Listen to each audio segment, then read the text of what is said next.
I think as many of you know, it's always a pleasure when you meet Daniel. He's such an engaging and kind fellow, and indeed I've become an acolyte for the GOLT because I think it makes so much sense and explains so much in marine biology. I truly believe it's really going to be the underpinning. If you can think of any theory, I mean, it's very difficult. You know, all of us biologists have physics envy, right? We want to have these underpinning theories, and it's very difficult in the biological sciences. But I think, you know, Daniel's on to something with the GOLT, and the more I look at it, I think I appreciate it even more so. But I want to thank the organizers, too, for inviting me here to give a chance to talk with you all. And I think I have one slide here, the first one, let's see here, that has fish. This will be the only one. I can't even spell fish, all right? So I don't work with fishes, I work with invertebrates, primarily crustaceans and sponges. But I think those of you who work on fish and fisheries also should understand that there are also a lot of invertebrates out there that comprise fisheries too. About 20% of the world's catch of fisheries is invertebrates, not Pisces. And the great majority of those invertebrates live here. They live on the bottom, not pelagic. The great majority of them live in seagrass beds and rocky areas and algae in those places. And these kinds of environments pose some interesting constraints when it comes to the GOLT. And that's kind of the sort of thing I want to talk a little bit about more, is the challenges for animals that live on the bottom with respect to the GOLT. Now, I think, again, most folks here are probably familiar with the gill oxygen limitation theory and the notion of oxygen limitation in the sea, but many people don't, all right? We're terrestrial creatures, and if we think about oxygen concentration, at least presently on land, here you see a mountainside, and at sea level, it's about 21%, right? Top of the highest mountains, you're looking at closer to maybe 6%, 7%. And so we terrestrial mammals don't really worry about oxygen. It's just not a problem until you go, say, hiking. And if you get up to, you know, over 2,000 meters or so, you're going to start to feel the effects of altitude sickness and all. Of course, if you go high enough still, you're going to need the aid of oxygen. But in the sea, we're looking at oxygen levels that are less than 1% concentrations, okay? And so the animals that we're talking about that live in the sea have to deal with extraordinarily low oxygen concentrations. There'd be oxygen concentrations much less than you would expect if you were standing on the top of Mount Everest, for example. And those oxygen concentrations have not stayed steady on the Earth over the eons. Oxygen concentrations over time, this is on the y-axis, time in millions of years here on the x-axis. Oxygen concentration during that period of time over the last, say, 600 million years has varied between about 10% at its lowest to up to over 40% at its highest. And what's interesting is that marine animals, fishes and invertebrates, their biomass has tracked quite well changes in oxygen concentration historically. And there's also interesting changes that occur in terms of biodiversity of marine animals, particularly at the time of low oxygen events, which create bursts of speciation that occur. So oxygen historically has affected both speciation rates, but also the volume of marine animals and the biomass. Now, just looking at this a little bit further about when animals evolved, the chronology of oxygen and evolution, here again it's atmospheric oxygen and its approximate changes over time in billions of years. And we started out with life on Earth with the prokaryotes that are, you know, about 3.5 billion years old. Later on, we started seeing the rise of cyanobacteria and the production of oxygen by these cyanobacteria. And that's when the oceans and the atmosphere started seeing rises of oxygen. At that point in time, because there was oxygen, we found aerobic eukaryotes evolved. Later still then, we started seeing algae evolve, marine algae. And you can see, though, it wasn't at this time that oxygen, even though you had algae, that didn't really create a huge rise in oxygen that time. But then came the evolution of the first multicellular metazoans, sponges. And interestingly, during the evolution of sponges, it was at that time when we saw this massive increase in oxygen in the Earth. After sponges, then there was a spike in oxygen, and that's when the Cambrian explosion occurred, and we had so many species, mostly still, though, invertebrates. We weren't seeing fishes. Fishes and land plants evolved after the Cambrian explosion, and actually during a period of time when oxygen was decreasing on the Earth, and of course, we mammals much later. In terms of the sort of modern scope of marine animals, though, and their tolerances for oxygen, what we can kind of summarize it looking at here. So you can see oxygen concentration, whether you want to look at a percent saturation or in milligrams per liter at the top. And this just shows whether the normal conditions they can stand at the bottom versus mortality rates, you know, when it becomes, when they experience mortality. Why is that? There we go, up here. But we can see that, of course, fishes have very high oxygen demands relative to invertebrates, especially these benthic invertebrates at the lowest end being sponges. These are animals that all evolved at periods of time on the Earth when there was much less oxygen. Fishes didn't evolve till much later when oxygen levels are much higher. So these are animals that evolved under conditions with much lower oxygen, and yet, as I hope to be able to demonstrate to you, the GOLT still applies to them. There's some interesting deviations there, but still it largely applies to GOLT. And all of these animals that we're talking about, these invertebrates, the majority of the invertebrates live on the bottom. And that causes some interesting aspects with respect to oxygen availability. So let's go back to maybe some of the basic fluid dynamics.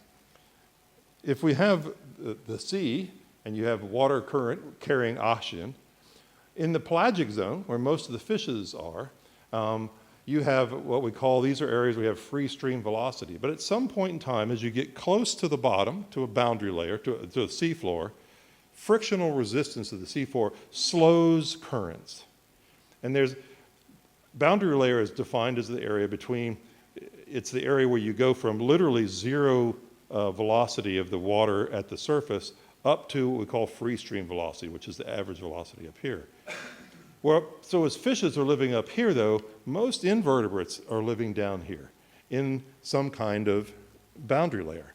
Now, boundary layers will get pushed down. If you see this, if you increase the current speed, you will push the boundary layer down. So there's a lot of things that affect boundary layers.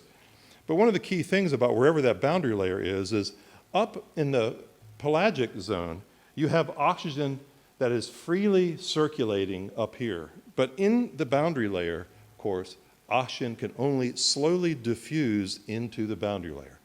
So the availability, in short, of oxygen to animals that live below boundary layers is even less than it is for animals that live up in the surface waters. And to complicate things further, most of those benthic invertebrates live in vegetated habitats. They'll live in seagrass beds like this, or perhaps dense algae beds. This is the sort of thing like Daniel got to see. We have lots of red algae and things, these dense beds of vegetation. And there are lots of animals in these things. For example, in Florida where I work, a single hectare of seagrass will hold over 16,000 fish, 20 million invertebrates, and more than 60 species in the temperate seagrasses in Florida. So these are inhabited by lots and lots of animals. And when you have those vegetated habitats, that creates even more complex situation for oxygen availability, because when we add these seagrass beds, in addition to this boundary layer that's caused by the sea floor, you have an additional boundary layer that's created by the vegetation. So it's going to be even more difficult for oxygen to get down to the bottom when you have a vegetated habitat. So we have two boundary layers. In reality, of course, we have even more boundary layers than that, but we'll talk about that in a second. So here are just some data, though. Inside that boundary layer, though, you basically have water that doesn't move, and therefore oxygen that doesn't move. So here's an algae bed here, and this is a study where they injected dyes, a tracer dye. Here is outside the canopy, so open water area. So this right here is the concentration of the dye over time. So if you inject some dye into this seagrass, it's going to sit there and hang out well, let me put it this way. If you're outside the seagrass where it's open, it's going to very quickly get flushed out. There's a lot of water movement. So in about a minute and a half, maybe 2 minutes, you're going to have all the dyes going to be flushed out. Water goes quickly. But look what happens when you put that dye inside the algae, of course. You have boundary layers. You have stagnant water. And therefore, an animal living in there, you're not going to have replenishment of oxygen very quickly in these kinds of algae beds or seagrass beds. So in reality, we have 3 boundary layers, right? You have boundary layers, this top one that's due to the seafloor. You have another boundary layer that's due to the seagrasses themselves. And then if you actually look right at the tip of these things, this is what we have boundary layers, much like you have boundary layers on the gills of fishes. You have boundary layers that affect the animals right at the tip of, say, a seagrass bed. And this shows just 3 different graphs, but we're saying this is the distance from the leaf. So here's the leaf, and this is oxygen concentration. So when you only get about 1 millimeter or so away from the tip of the leaf, here is the oxygen concentration. But as soon as you get close to the leaf surface itself has a boundary layer, and it goes down to almost 0 here. I mean, at the leaf surface, you have a huge drop from 20-something down to about 16 kilopascals. And this is just showing, as you increase flow, of course, you can move boundary layers further and further down. The point here being is that when you want to think of the biology of organisms that live on the bottom and not up in the water column, you have to think about boundary layers and the multiplicity of boundary layers, because that's going to affect the availability of oxygen to them. Now, grasses and plants respire too. They don't just produce oxygen. And so when you look at seagrass beds and algae beds, you have tremendous day-night fluctuations in oxygen availability. So for example, this is dissolved oxygen up here, and this is just over time. And this shows you some lunar cycles, but you see day-night, up and down, because plants are producing oxygen at night, during the day, they're consuming it at night. And if you have a really dense seagrass, what you can see is, look at the oxygen levels. They'll dip down to they'll get down to almost 2 milligrams per liter at night. But during the day, it will go up to over 6 milligrams per liter. So now you're talking about an organism, not like fish in the pelagic zone, but on the bottom, you've got oxygen that's fluctuating dramatically day and night in these environments. And what does that mean for these organisms? Well, a lot of them just get the hell out of there at night. They move. And so here's one of the little lobsters, and up against one of the sponges that Daniel was talking about, a little baby lobster. Lobsters actually settle their larvae and juvenile in these algae beds and around sponges. But at night, myself and others have documented this, they move out of that at night. Now, a lot of people attributed this, of course, to fewer predators at night. Maybe, but there's a lot of predators that specialize in crustaceans at night. But an alternative hypothesis is they're leaving because the oxygen is too low at night. No one's considered that as an alternative hypothesis here. Because again, even though they're moving out at night, there are a lot of predators of crustaceans, like octopus, which is a major predator of crustaceans. They're very active at night. And so moving out at night to avoid predation, I'm not sure that's the whole story. Another thing that people have well documented, though, is that there are a variety of invertebrates and some small fishes that live in the seagrass and algae beds at night during the day, that at night they leave and go up into the water column. So we know this about a lot of zooplankton, the diurnal vertical migration of zooplankton, but there's a lot of them, not necessarily, these are really benthic organisms that are attached to the seagrasses during the day, but at night, they evacuate the seagrasses and the algae beds, move around in the water column, and then during the daytime come back and basically recolonize these areas. There's a wholesale shifting of communities day and night. Again, people have mostly couched this in terms of trophodynamics, but it could very well be just due to the low DO that they're experiencing in these algae beds, and it's really not been looked at in any great detail.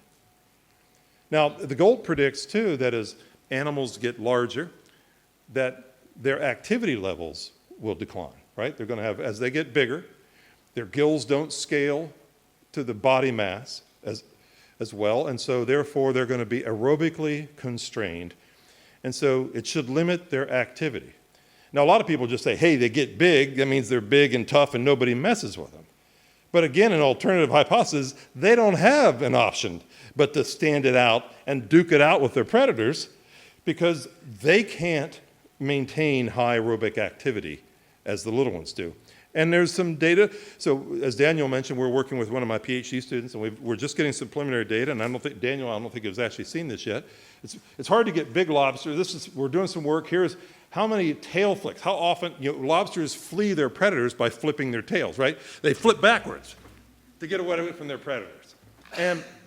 But how often can you maintain that? The little lobsters, they can tail flip all over this room. But the big lobsters go whoomp, whoomp, and they're done. They have to stand and fight. And it's hard, in a highly fished area, it's hard to get lobsters that are this big. I mean, we're talking about lobsters that are this long. But when you get big lobsters, what you can see is, you can see the relationship here, and obviously we want to fill in more data here, but it really looks like big lobsters cannot maintain that high rate of activity of fleeing due to oxygen limitation. And we're actually measuring lactate levels and some other enzyme levels to also document the changing physiology with size. But others have done this too with various shrimps, for example. And here's just 3 different metrics, the same kind of thing. Here's as they get bigger, this shrimp here, they're crangonid shrimps. Whether you're looking at their maximum velocity, mean velocity, or the distance they go, as they get bigger, they don't maintain the same kind of activity levels. And so this is all consistent with GOLT. But what about sponges? Sponges are really peculiar animals. They are the first, of course, metazoans out there. Their evolution right now, the first sponges looks like they're about 800 million years old now. And at 800 million years ago, oxygen levels were very, very low.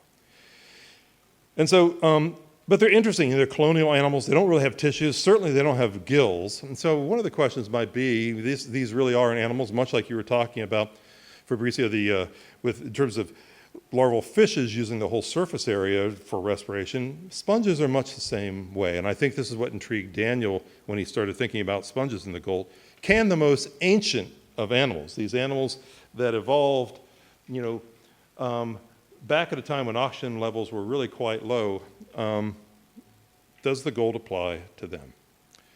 Well, there's some interesting hypotheses come out, several papers that are suggesting that things like sponges, the earliest animals actually, like this one, neoprotozoic seawater oxygenation by seawater sponges, that sponges had something to do through a very complex set of processes here, that sponges had a lot to do with this increase that occurred in oxygen levels during that period of time because of their reworking of aquatic chemicals and their filtration. And the sponges are really remarkable in their filtration. Here's a little video I'll show you from some of our work that we've done. So here, it's covered in algae, but here's a loggerhead sponge, quite a small one. They can get the size of, say, truck tires. So what we're going to do here is just inject a little bit of dye right here where the sponges start to take in water, and you'll be able to see them, how much the water flow here in just a second.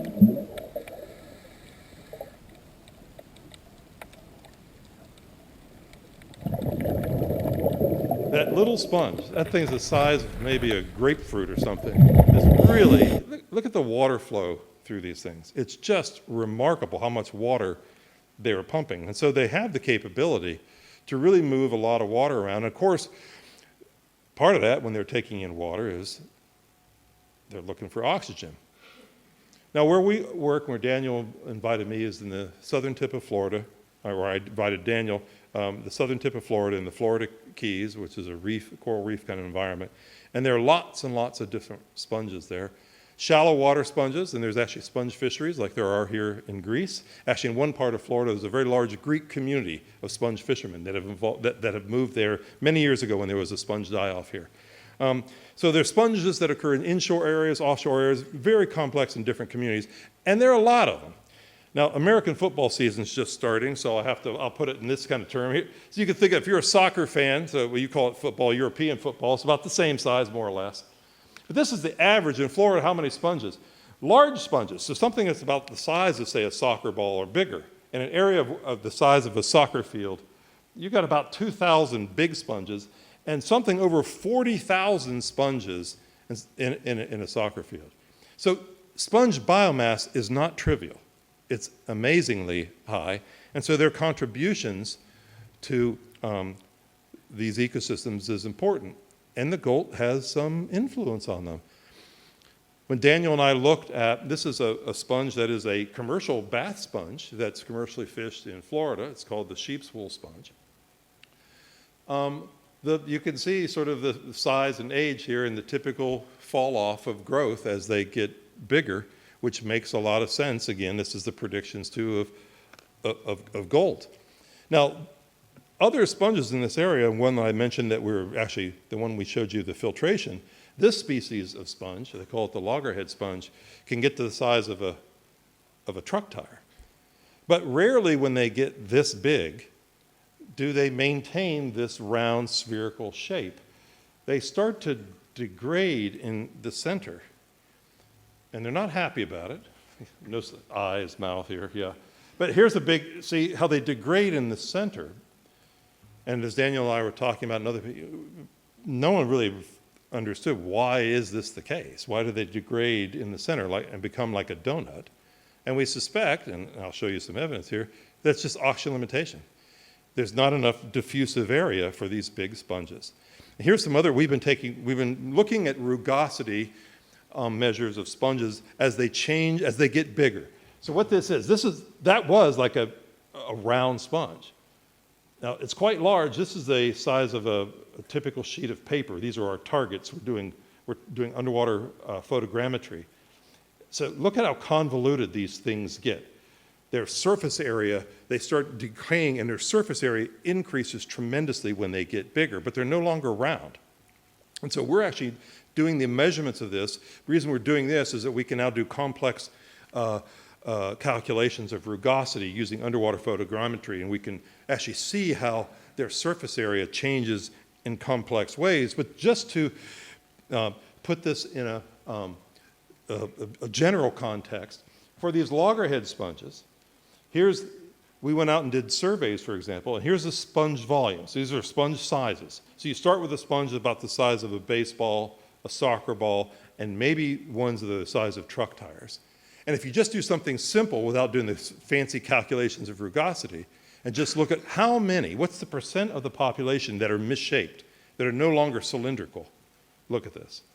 So when they get about this size, they can no longer get enough oxygen into their interior tissues, and they start becoming misshaped, start changing their shape to increase their surface area because they're so plastic in their morphologies. Now, this only occurs with spherical or cylindrical shaped sponges. There are a lot of sponges that are tubular shaped or vase shaped. And vase shaped sponges have no problem getting really big.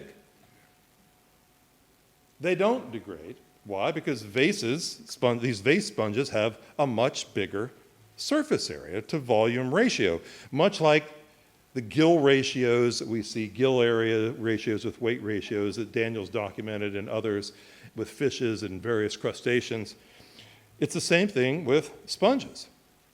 If you take the size of sponges that we see in the Florida Keys that are vase, this is Yersinia campana, versus the cylindrical ones, and you look at the surface area versus volume ratios, look at the differences here. And this is a hollow, truncated, this is the true truncated cone calculations. So they're not respiring on the base. They are respiring all the way to this surface, all the way inside. The cylindrical one, of course, this also is a cylinder, but it's also with no base. But you can see the cylinders just cannot keep up surface area with this huge volume, whereas the hollow ones can. And so therefore, it makes sense that these hollow cone-shaped sponges are not subject to this disfiguration that occurs. Now you might ask, well, what about all those internal canals of a sponge, right? You might say, hey, it's not just the surface area, but sponges are riddled with this aqueous system. Now sponges come with three different basic shapes, from the very simple sponges to most of the sponges we're talking about are what we call leuconoid sponges that have all these internal canals where they're pumping water. And so really, if you want to think about those, and want to think about the GOLT and their respiratory surface, you probably ought to quantify these internal surfaces. And you might ask the question, do large sponges, one way they could counteract the GOLT, the limitation of oxygen, would be to increase their internal respiratory surfaces, right? If they had more of those things as they get bigger, then that would counteract the problem of being spherical. But it doesn't work that way. Here are data. Here's the we've calculated some data, the marine perimeter of the aqueous canals in 2 cylindrically shaped sponges versus size. Doesn't matter.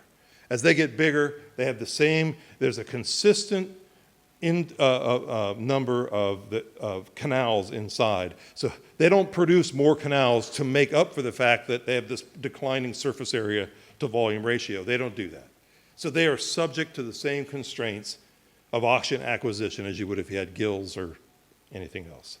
And so they're subject to these conditions. The internal canals don't make a difference. Now, people have measured, what's also really strange about sponges is that most of these sponges, like us, we're holobionts. We are filled with bacteria, and so are sponges. They have symbiotic bacteria of a variety of types, and many of these bacteria in archaea and others are anaerobic. Because sponges, it turns out, because of the anaerobic bacteria they have nitrogen-fixing bacteria, like legumes do on land, beans and things, that fix atmospheric nitrogen. And that process occurs, that's a nitrification, it occurs in an anaerobic environment. So how can you have an organism that's an animal that needs oxygen for its tissues, how can it have anaerobic bacteria that are fixing nitrogen? Well, people have made some measurements. It shows in the laboratory and in the field.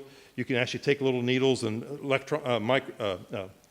oxygen probes and actually look deeper into the sponge and ask the question, what are the oxygen dynamics within a sponge?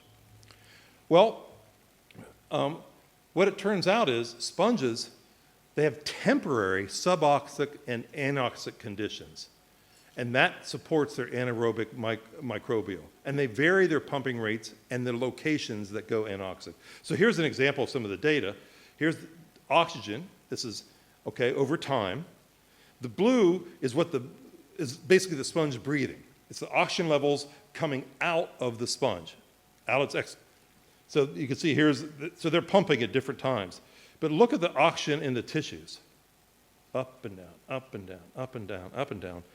And in fact, what they're doing, and I'll show you some pictures here in a second, what they're doing is sponges are letting some parts of their body internal tissues go anoxic. And it's at that point in time that the bacteria can fix nitrogen, and they can obviously exist and give nitrogen to the host, the sponge, but then they'll go under oxic conditions, and those anaerobic bacteria shut down. And they're moving this around their body. So it's not like one area of a sponge is anoxic and it's always anoxic. They're moving these anoxic areas around on their bodies through time. So here, for example, here's the depth into the sponge, okay? So from the surface of the sponge down to only 10 millimeters, here's oxygen concentration. So you can see after you get down to about 4 millimeters, as soon as you get in there, go very far from the surface of the sponge, there's no oxygen. And this would also apply, by the way, to canals, all the canals. Right near the canals, it's oxygenated, but outside the canals, it is not. Now, here, if we just look at the surface, what's going on where it's oxygenated, when they're not pumping, so this is the tissues of the sponge, you don't have to worry about this. When they're not pumping, there's very little oxygen. It only goes down to about half of a millimeter. When they pump, they can actually pump more oxygen. It goes down to about 3 millimeters. So basically, as sponges, they don't constantly pump. They're pumping, their pumping changes. As they pump, they're pumping oxygen in the tissues. When they don't pump, it goes anoxic almost entirely. And as it does that, it does it in different tissue types at different times. Here's a cutaway of a sponge. And using a formazine deposition, this is a chemical. Everything that's pink is an anoxic zone, is anaerobic. And everything you see that's light yellow here is an oxygenated. So you can see around, for example, these are a cutaway, these are the aqueous systems, those canals. Around the canals, there's oxygen. But there are large areas of the tissue in between that are not oxygenated. And that, though, isn't fixed. It's constantly changing as the sponges are pumping. And so all this is a little more complex when you think about the GOLT. I mean, the oxygen dynamics in sponges is interesting. You know, how does the GOLT apply to sponges? And again, I think some of the earlier slides I show you is it does apply. Particularly, the shapes of sponges are what dictates oxygen dynamics in these sponges. Now, just the last couple of words, though, about climate change in sponges and what can we expect. Well, I think, you know, Daniel and colleagues and others have all, and many of you and people are going to talk about, of course, the issues with climate change and the problems with oxygen availability for fishes, shrinking sizes and moving distributions and things like this. Well, again, what do we think of? What are the predicted marine extinctions on Earth as a function of O2? Now remember, O2, right now we're here, but oxygen has changed a lot over the eons availability. What might happen in the future? Well, here's a paper just recently in BioBull where they're actually looking, this is the global, their ecophysiology type extinction. So they're basing how many species are going to go extinct based upon basically their oxygen tolerance. And here we are at our present O2. Here's the early O2, Paleozoic O2. But basically, as oxygen concentration, if oxygen concentrations get much less, and this is under predicted temperature changes, so it's the oxygen temperature, scenario here. But clearly, what we can expect are even more extinctions, just due to changes in oxygen on this Earth, based upon the physiological limits of marine organisms. So what about sponges? Can they adapt to this? And the answer is, yeah, probably. I mean, they evolved at a time when oxygen was quite low. And here's some data here for a couple of different species of sponges. And what they're showing here, here's their respiration rate. Basically, how well the sponges can do. Can they keep respiring, all right? The respiration rate's going to go down. That is, their pumping rates are going to go down when they're stressed. And these boxes are data for these two species at different oxygen ranges. From the red is about 0.5 milligrams per liter, right? Pretty low, clearly anoxic conditions, to typical oxygenated, in a well-oxygenated system. And what you can see is, frankly, there's not a huge difference. In a few cases here, maybe when it gets really extreme, but this is their respiration rates will go up, so maybe they're stressed, they pump more. But the overall picture here is, regardless of the range of oxygen, the sponges are doing fine. They can persist at remarkably low oxygen levels. And that's led a lot of folks to conclude, for example, that on coral reefs, where the corals, and of course the fishes, are highly dependent on well-oxygenated seas, sponges not so much.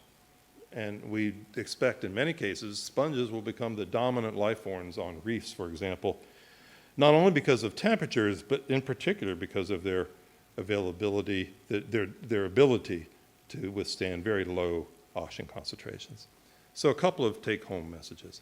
As we know, O2 is very low in the sea, but it's particularly low in the benthos, where boundary layers are limiting water exchange. Vegetated benthic habitats also add complexity to this because of the extreme daily variation in oxygen levels that occur there, and the implications of that then for the behavior and the ecology of the animals in those environments. Because of that, most of these animals that evolved in those environments are older. They're invertebrates. They evolved at times when DOs were lower, and they can handle that sort of thing. And if you think about a lot of the benthic fishes, to step into your realm, a lot of the benthic fishes, they have one pretty interesting characteristic. They're like whale sharks. They have big heads, much larger gills relative, surface area relative to their bodies. That's a typical phenomenon for a lot of the benthic fishes. So again, related to oxygen availability. And I think sponges are kind of an interesting novel model for examining some of the aspects of the GOLT because, again, they're ancient. They evolved in a time when oxygen was very low. They're very tolerant of low O2, and they have this symbiotic relationship with anaerobic creatures. But yet, what they have is variable morphologies that affect their oxygen limitation. The spherical sponges can be oxygen eliminated, but it looks like conical sponges and tubular sponges don't fall under the same, don't have the same problems, but it makes sense in terms of the GOLT. It's all surface area to volume ratio. And it's interesting that many of these sponges, as I said here, their maximum size is also a function of the GOLT. Of course, I want to thank the folks who funded this work, and Daniel and one of my grad students who've been instrumental in doing some of this work, and also some of the great ideas that Daniel has brought. And we have a few minutes. This is enough before questions, right? So just to entertain you, my lab came up with a new video that shows some of the work we do, and we might want to turn up the volume here a little bit. Are we good?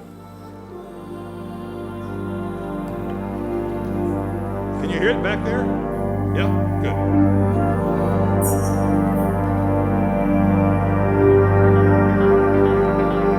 You'll recognize some of these places, Dan.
the way you do it.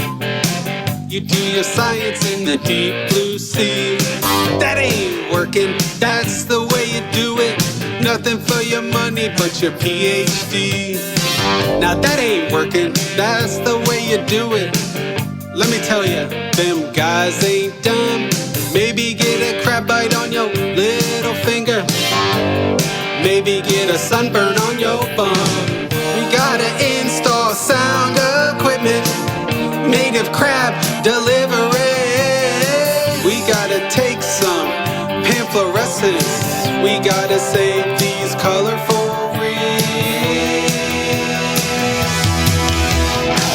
See the student with the mask and fins? Yeah, buddy, that's his own hair. That little student's got a research grant. That little student, he's going somewhere. We gotta install sound equipment, native crab delivery. We gotta take some pamphlorescence. We gotta save these colorful reels.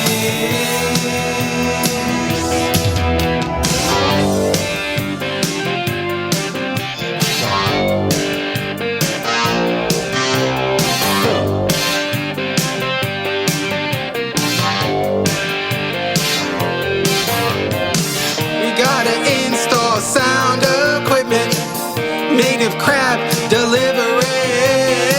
We gotta take some pamphlorescence. We gotta save these colorful reels. I need to learn to be a scientific diver. I need to learn to code in R. Look at that parrotfish swimming in the camera, man. That bite'll leave a scar. And what's that? What's that? Healthy reef noises banging on the tank like a snapping queen. That ain't working, that's the way you do it. Get nothing for your money but your PhD. We gotta install sound equipment, native crab delivery. We gotta take some pamphlorescence. We gotta save these colorful rings.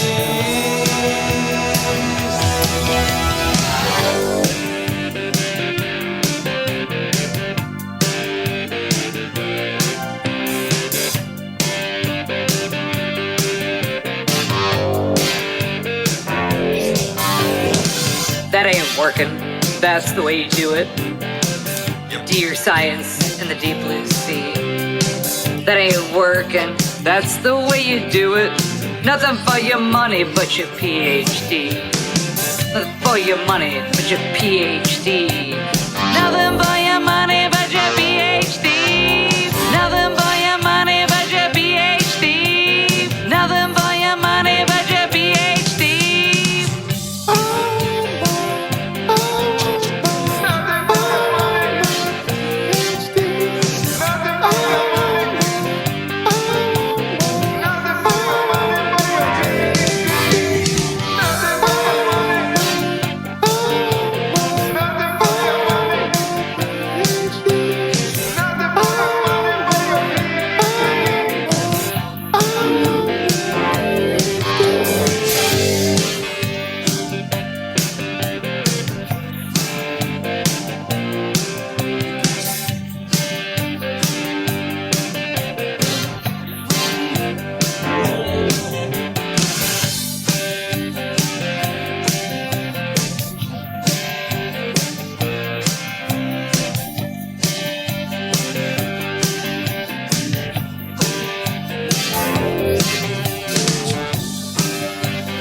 Okay.